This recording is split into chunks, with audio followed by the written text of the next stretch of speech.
اليوم اکملت لکم دینکم واتممت علیکم نعمتی ورضیت لکم الاسلام دینا۔ آمنت باللہ، صدق اللہ مولانا العظیم۔ معزز و مکرم سامعین، کروڑا بار شکر ہے اس پروردگار عالم کا کہ جس نے آج کی صبح ہمیں پھر سے زندگی عطا فرمائی اور ہمیں یہ سعادت اور توفیق دی کہ ہم اپنے پروردگار کے یہاں آ کر سجدہ ریز ہوئے۔ اللہ تعالیٰ ارشاد فرماتا ہے الیوم اکملت لکم دینکم، آج کے دن تمہارے لیے تمہارا دین مکمل کر دیا۔ یہ نزول کے حوالے سے آخری آیت ہے، قرآن پاک کی آخری آیت ہے نزول کے حوالے سے، یعنی جس ترتیب سے قرآن پاک نازل ہوتا رہا، آخر پہ جو آیت نازل ہوئی نا، بلکہ اختلاف بھی ہے اس میں، بعض کے نزدیک سورہ اذا جاء نصر اللہ وہ آخری ہے، مختلف اقوال ہیں، لیکن زیادہ تر یہی ہے کہ یہ آیت کریمہ جو ہے نا الیوم اکملت لکم دینکم، یہ آخری آیت کریمہ ہے نزول کے حوالے سے۔ رب تعالیٰ فرماتے ہیں میرے پیارے محبوب صلی اللہ علیہ وسلم، آج کے دن ہم نے آپ کے لیے آپ کا دین مکمل کر دیا ہے۔ تو دین اسلام کے حوالے سے جب بھی کوئی مسئلہ درپیش آئے گا نا، وہ ہمارے پاس اللہ کا یہ کلام قرآن پاک اور رسول اللہ صلی اللہ علیہ وسلم کا فرمان حدیث پاک موجود ہے ہمارے پاس۔ جب بھی کوئی مسئلہ درپیش آئے گا، سب کچھ قرآن پاک کے اندر موجود ہے۔ وَلَا رَطْبٍ وَلَا يَأْبِسٍ إِلَّا فِي كِتَابٍ مُبِينٍ۔ اللہ تعالیٰ فرماتے ہیں کوئی ایسی خشک اور تر چیز نہیں ہے، یعنی وہ چاہے سمندر ہیں، وہ چاہے پہاڑ ہیں، وہ چاہے جنگلات ہیں یا خشک ایری ہیں، یہاں تک کہ کوئی پتا ہل کر گرنے والا چھوٹے سے درخت سے وہ گرتا ہے، اس کا علم بھی اس قرآن پاک کے اندر موجود ہے، اور اس کی تشریح، اس کی وضاحت حدیث پاک موجود ہے۔ جب بھی ہمیں اللہ کی ذات یا اللہ کی صفات، رسول اللہ صلی اللہ علیہ وسلم کی ذات یا رسول اللہ صلی اللہ علیہ وسلم کی صفات، فرشتوں کی ذات و صفات، صحابہ کی ذات و صفات کے متعلق جب بھی کوئی مسئلہ درپیش آئے گا یا اسلام کے حوالے سے، تو ہم نے قرآن اور حدیث کی طرف دیکھنا ہے۔ یہ مکمل ہو چکا ہے ہمارے ہاں، اس سے ہٹ کے زیادہ ہم توجہ کر رہے ہوتے ہیں۔ وہ ایک ویڈیو وائرل ہوتی ہے، اکثر آپ لوگوں نے دیکھی ہوگی، کہ ایک تو اس پر خواتین کی تصویریں ہوتی ہیں اور اس میں آڈیو ریکارڈنگ ہوتی ہے کہ کسی عورت نے مدینہ میں یا فلاں کسی نے خواب میں دیکھا رسول اللہ صلی اللہ علیہ وسلم آئے، انہوں نے، آپ نے فرمایا کہ میری امت کو نماز پڑھا کریں، ٹھیک ہے نا، اور جو یہ میسج آگے پھیلائے گا اتنا لوگوں کو، اس کو یہ خوشی ملے گی، جو نہیں آگے بھیجے گا، سینڈ نہیں کرے گا، ڈیلیٹ کر دے گا، وہ تو اتنے دنوں کے اندر اس کو غم مل جائے گا، اور پھر ہمارے ساتھ ہی آگے اس کو شیئر کیے جا رہے ہوتے ہیں۔ یعنی کہ قرآن پاک کے اندر جو 700 مرتبہ نماز کا تذکرہ آیا، اس کی اب ویلیو نہیں رہی۔ کس خاتون نے کوئی خواب دیکھا، اس کے اندر بھی رسول اللہ صلی اللہ علیہ وسلم آئے، انہوں نے جو آ کے نماز کا کہا، اب اس عورت کے خواب میں رسول اللہ صلی اللہ علیہ وسلم کا آنا، پھر اس عورت کا آگے بتانا، یہ قرآن پاک کی 700 مرتبہ نماز کے تذکرے سے زیادہ اہمیت رکھتا ہے کیا؟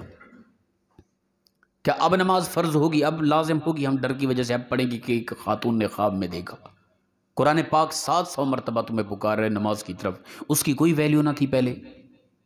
یہ من گھڑت ہیں، یہ جھوٹ ہیں، یہ فریب ہے۔ دین اسلام سے جب بھی ریلیٹڈ کوئی مسئلہ درپیش آئے گا، قرآن اور حدیث ہمارے پاس موجود ہے، کسی کی خواب کی کوئی ویلیو نہیں ہے، یاد رکھیں۔ بلکہ خواب کے حوالے سے بھی میں وضاحت کر دوں، ہم لوگ بھی بعض اوقات کشمکش میں ہوتے ہیں کہ حضرت یہ خواب دیکھا، یہ خواب دیکھا، کیا بنے گا، پریشان حال ہوتے ہیں خوابوں کے حوالے سے۔ خواب 3 طرح کے ہوتے ہیں بنیادی طور پہ، ٹھیک ہے نا، ہم لوگوں کے خوابوں کی کوئی اہمیت، ویلیو نہیں ہے۔ ہم کوئی خواب دیکھیں، اس خواب کی تعبیر کوئی دنیا میں آنے والا حادثہ ہے، کوئی ایسا نہیں ہے بالکل ہی۔ ہمارے خوابوں کی کوئی اہمیت، 3 طرح کے خواب ہیں بنیادی طور پہ۔ سب سے پہلے تو بندے کو خواب آتا ہے بعض اوقات کہ جو دن کے وقت انسان جو معاملات کر رہا ہے نا، انہی کو عالم رؤیا میں ریپیٹ کیا جا رہا ہوتا ہے، ٹھیک ہے نا، جو لین دین ہے، جو کاروبار ہیں، جو کوئی تعلیم میں ہے، کوئی کس معاملے میں بھی ہے، وہی دوبارہ خواب کے اندر نظر آ جاتے ہیں، وہی خیالات دوبارہ نیند میں ہی آ جاتے ہیں۔ اکثر اوقات خواب یہ ہوتے ہیں، اور ان کا کسی بھی حادثے سے، کسی معاملے سے کوئی تعلق نہیں ہوتا۔ دوسرے خواب ہوتے ہیں اچھے، مثال کے طور پہ کہ میں نے خواب میں دیکھا کہ میں روضہ رسول کے سامنے کھڑا ہو کے درود السلام پڑھ رہا ہوں، یہ اچھا خواب ہے، ٹھیک ہے نا؟ یا میں خانہ کعبہ کا طواف کر رہا ہوں، بہترین خواب ہے۔ یا میں قرآن کی تلاوت کر رہا ہوں، اللہ کی عبادت کر رہا ہوں، یا اللہ کرے ہو جائے سب کے لیے کہ دیدار مصطفیٰ ہو جائے خواب میں، یہ بھی ممکن ہے۔ یہ اچھے خواب ہیں، یہ اللہ کی طرف سے ہوتے ہیں۔ ان سے ہٹ کے ہوتے ہیں برے خواب۔ تیسری قسم، ایک قسم ہے کہ روزمرہ زندگی میں جو معاملات کام کاج کر رہے ہیں وہی خواب میں دوبارہ آ رہے ہیں، ان کی کوئی ویلیو نہیں ہے، یہ عام خواب ہیں۔ ایک ہوتے ہیں اللہ کی طرف سے وہ اچھے خواب ہیں، وہ دیدار مصطفیٰ ہے، وہ خانہ کعبہ کا طواف ہے، وہ اللہ کے محبوب کے روزے کا دیدار ہے، وہ قرآن کی تلاوت ہے، وہ نماز ہے، وہ صدقہ و خیرات جو بھی دیکھ رہے ہیں، یہ اچھے خواب ہیں۔ تیسرے خواب ہوتے ہیں شیطان کی طرف سے، وہ برے خواب ہوتے ہیں۔ کوئی اچانک حادثہ درپیش آ گیا، لیکن انسان کوئی برائی کرتا ہوا دیکھ رہا ہے، کوئی بھی اس طرح کا معاملہ اس شیطان کی طرف سے ہوتا ہے۔ انسان وہ خواب کے بعد دن کو جب جاگتا ہے وہ پریشان حال ہوتا ہے، پتہ نہیں کیا ہونے والا میرے ساتھ، کچھ بھی نہیں ہونے والا۔ ان خوابوں کو پس پشت کر دیا کریں، بلکہ حدیث مبارک ہے، فرمایا کہ جب بھی کوئی اس طرح کا برا خواب آ جائے نا، تم جو ہی جاگو، اداس ہو، پریشان ہو، تو تم 3 مرتبہ الٹے ہاتھ تھوک دیا کرو۔ کوئی ایسی خاص جگہ سے ہوئے ہیں تھوک نہیں سکتے تو وہ تھوکنے کا انداز کر کے پھر لا حول ولا قوت الا باللہ پڑھ لیا کرو، کچھ بھی ہونے والا نہیں ہوتا، تاکہ وہ تمہارے اندر جو بوجھ ہے، خوف ہے، ڈر ہے، وہ ختم ہو جائے۔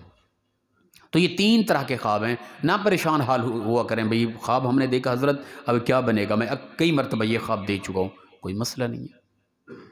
ٹھیک ہے نا؟ ہوتا ہے کہ ہمارے آبا و اجداد چلے گئے، فات پا گئے، تو وہ خواب میں آتے ہیں، ان کی مختلف حالتیں ہوتی ہیں، کوئی کس حالت میں دیکھتا ہے، کوئی کس حالت میں، پھر پریشان حال ہوتے ہیں، پتہ نہیں کیا۔ قبر کے معاملات اور برزخ کے معاملات خواب کے ذریعے بھی کسی کو نہیں دکھائے جاتے، یہ خاص انبیاء کا خاصہ ہے، انبیاء کے لیے تخصیص کر دیا ہے کہ وہ قبروں کے معاملات کو بھی دیکھ سکتے ہیں، ممکن ہے۔ مجھے اور آپ کو عالم برزخ کے حالات بتائے جائیں، پھر وہ برزخ کا معنی ہی نہیں بنتا۔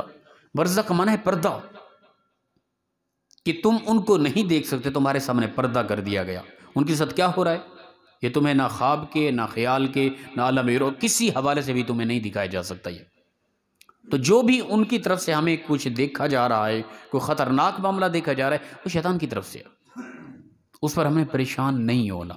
تو خوابوں کے حوالے سے بالکل ایزی رہیں، کسی قسم کا بھی خواب ہے اس کو ذہن سے نکال دیں، کچھ بھی نہیں ہونے والا۔ باقی کوئی اس طرح کی کوئی خاتون کسی نے خواب دیکھا اور وہ جھوٹ ہے، اور کتنا بڑا جھوٹ ہے، پھر وہ رسول اللہ صلی اللہ علیہ وسلم اس کے خواب میں آ رہے ہیں، اور وہ ہے بھی عورت کی آواز، اور وہ ویڈیو پہ عورت کی تصویر بھی لگی ہوئی ہے، پھر آگے اس کو شیئر کرتے جائیں، جو کرے گا تو اس کو فلاں فلاں۔ بھئی جو قرآن پاک کے اندر اتنا مرتبہ نماز کا تذکرہ آیا، کیا اس پر عمل کرنے سے کوئی انسان کو اچھائی نہیں ملے گی کیا؟ اب وہ جو قرآن پاک میں تذکرہ تھا یا حدیث مبارکہ کے اندر تبصرہ تھا اس قدر نماز کا، اس کی وہ خاصیت و ویلیو ختم ہوگی، اس خواب کی ویلیو بن گئی کہ اس کو آگے شیئر کریں۔ کچھ بھی نہ کیا کریں ایسا، جب بھی اس طرح کا میسج ہے اس کو ڈیلیٹ کر دیا کریں، کچھ بھی ہونے والا نہیں ہے، یہ سراسر جھوٹ ہے۔ تو اس حوالے سے رب تعالیٰ فرماتے ہیں الیوم اکملت لکم دینکم، اے محبوب آج کے دن تمہارے رب نے تمہارے لیے دین مکمل کر دیا ہے، دین مکمل ہو گیا۔ اب دین اسلام کے حوالے سے مسلمان کو جو بھی مسئلہ درپیش آئے گا اس کے پاس یہ بک موجود ہے، اس کے اندر سب کچھ لکھ دیا، ولا رتبیوں ولا یابس الا فی کتاب مبین، سب کچھ اس کے اندر نوٹ کر دیا گیا۔ تمہاری زندگی کے اخروی اور دنیاوی زندگی، قبر کے معاملہ، سب کچھ اس کے اندر نوٹ کر دیا گیا، اسی سے رہنمائی لو۔ میرا محبوب پھر اس کی وضاحت تشریح کر رہا ہے، لیکن ہماری توجہ اس سے ہٹ کے ہوتی ہے، قرآن سے نہیں۔ ہم دوسری فلاں کتاب میں فلاں نے لکھا فلاں کو ہم نہیں جانتے۔ ہم مسلمان ہیں، ہمارا دین مکمل ہو چکا ہے، ہم قرآن کو جانتے ہیں، حدیث کو جانتے ہیں، پھر آگے ہمارے علماء و محققین نے جو ان کی تفسیرات اور وضاحتیں کی ہیں ہم ان کی طرف متوجہ ہوں گے۔